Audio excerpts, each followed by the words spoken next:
Hey guys, Chaz here from Pugliese Speed Shop, and something dawned on me this week. And it's weird, you guys aren't going to believe this, but you don't actually have to screw something up to learn something. Sometimes you just learn stuff. Here's your Tuesday morning tech tip from Pugliese Speed Shop. So if you guys are new here, you might be like, why is this dude saying you can learn something without screwing something up? Everybody knows that. Well, around here, we don't always know that. See, the Tuesday morning tech tip was born on us screwing something up, and then passing it on to you guys so you can make new and interesting mistakes and not the same ones we already made. Just trying to lend a helping hand. But since we've been working on this Ford, we really haven't. I'm not going to say it out loud, but you know where I'm going, right? However, we've been learning stuff, and maybe it's because me and Jay are both Chevy guys or GM guys, because I'm you get it, right? Yeah, you get it. Maybe that's why. Maybe we've never actually worked on something that's had as much work done to it as this one has. I mean, we probably have, so that doesn't make any sense. Anyways, I don't know what it is, but for some reason we're learning stuff here without screwing it up. So I want to pass it along to you, and I'll show you guys what we're learning, and give you a couple options, because there's no way you're doing work one way or the other. All right, so if you guys aren't following along, which you probably should, this is a 1954 F100. This is Scott's truck. You saw him on the channel one time working on it. And he's had this thing, down to the frame. Everything on this thing is new. Every nut and bolt. He's touched it all. All right? So it's been going on a couple years, 32 or so. But, guys, I challenge you to find something that's been torn down and built back the way this thing is. It is awesome. And he's trying to do it exactly like it was, like new from the factory, right? So that's why we got small tires. We still got the gas tank like underneath there.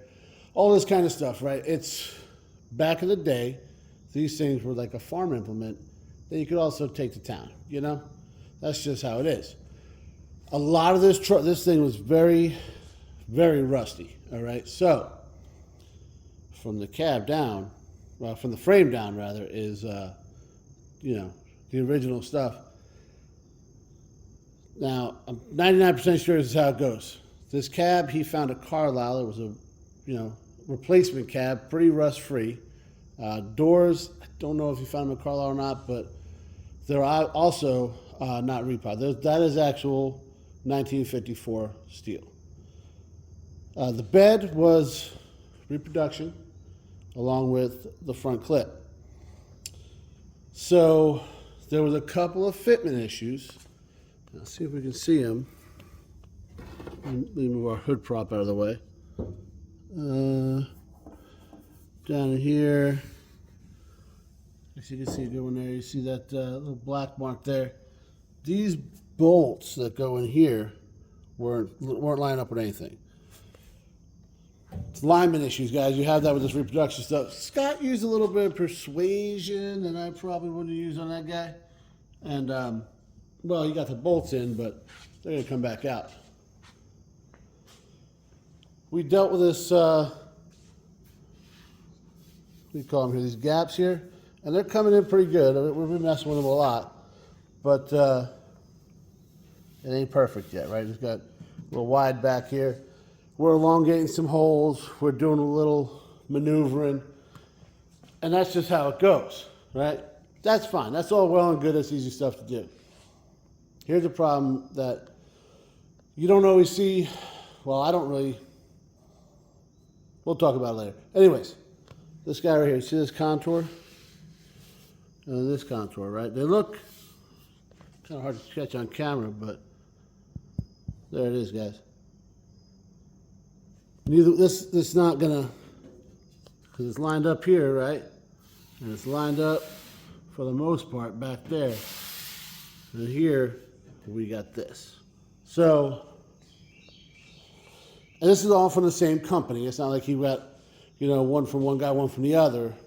He got everything from the same. I don't remember the name of the company. He said it, but I don't know. I wasn't listening. But we've got a similar thing going on here. Not as bad here, as you can see here. This one comes down, and this comes. So we're hoping when everything's the same color, it matches up a little bit. But guys, we don't know that until it's painted. And once it's painted, well, it's too late, right? So we got to get this as close as humanly possible before we start painting. That's just how we got to do it. So if you've been watching any of the videos where we're doing the updates on this guy, that's what we're doing. We're elongating some holes. We're a little persuasion to kind of get things to move over here and over there and whatnot. It's coming out good, guys. We did the doors, and these things were not even close. And this is really nice in here now. How it's going to be sitting, it's really nice. Both sides lined up great. So we're hoping for the same luck with this guy. So let's say you got the terrible idea that you want to restore a car, right? Because, it's cool, and you just have nothing else to waste your money on, right? So this is what we're going to do. You go get the best car you can get. They always say it, right? Get the best car you can afford. Because if you go get the cheapest car, well, trust me, that runs into issues, okay? Or if you go like overbuy, well, now you got no money left to put into the car. And no matter what you buy, you're going to have to put money into the car. Promise you. No matter what, guys. I'm telling you. I bought beautiful cars, and I'm like, oh, this thing is low mileage. It's this, it's that, whatever. You're going to need something, or you're going to want to modify something to make it your own. That's why we do this, right? So you get the best car you can afford. Well, if you're on the East Coast, it's going to have rust. That's it. Unless you buy something that's already been rebuilt, then you got to hope it was done correctly, or you found the last one sitting in grandma's garage or whatever, but you're going to pay through the nose. So let's be realistic, okay? And you find a car or a truck or whatever, and it's going to have some rust. Well, at that point, you got two options. You can use the original panels and repair the rust, which not a bad idea. Now, depending on the severity of it, whether or not you can do it yourself, or maybe you're that guy. If you are, good on you, knock it out. But your average hobbyist isn't fabricating panels and welding everything back together and doing all this stuff. And if they are, not to be a dick, but they're probably not doing it the best, because I don't do it the best, and that's just how this goes, right? We all know this, so let's be honest with each other, okay?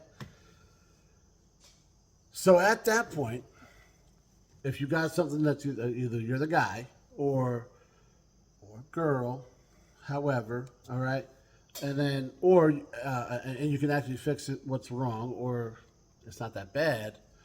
Well, your other option is to buy replacement panels. So the Le Mans here, I'm going to buy what I can find, because that's another thing. If you mess with a car like this, they don't make a whole lot.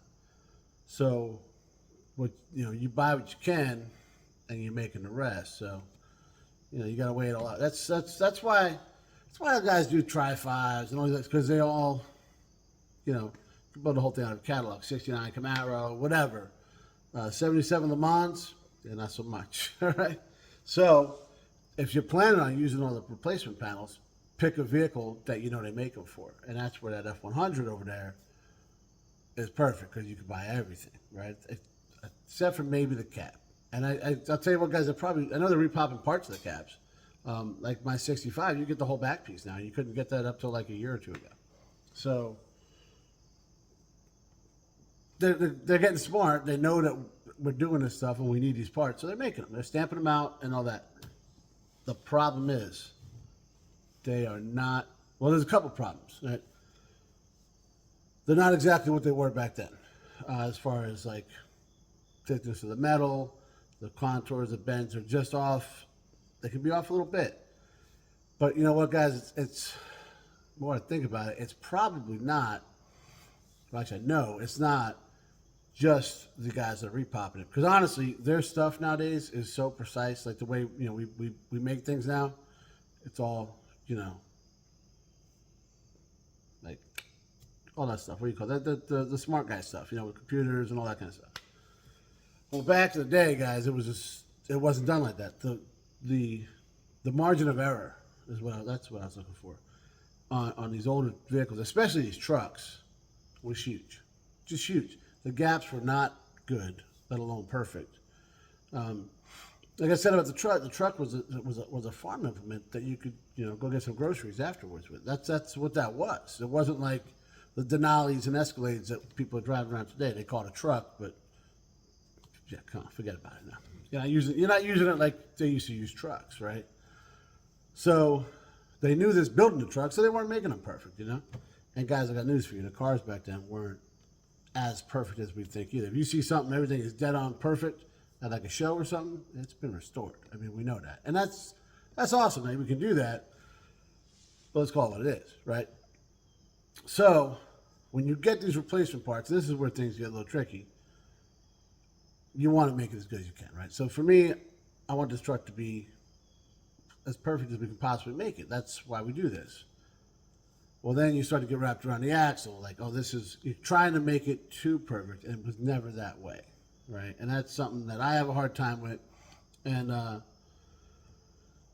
know I'm not the only one.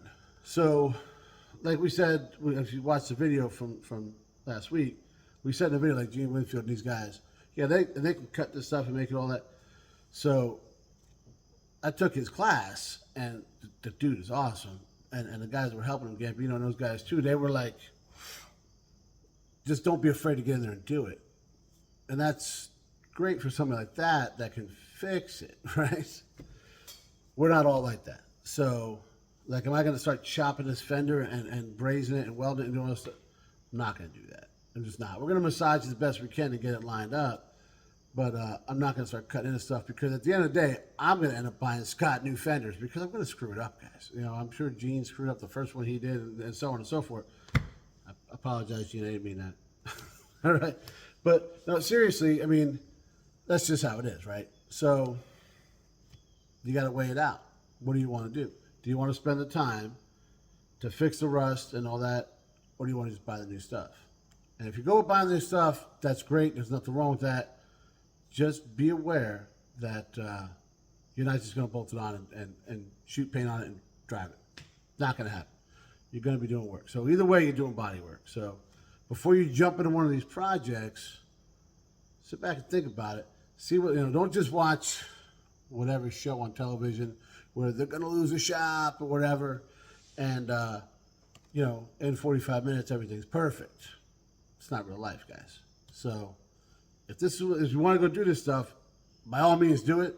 Just know what you're getting yourself into, and know that no matter which road you take, you're doing some body work.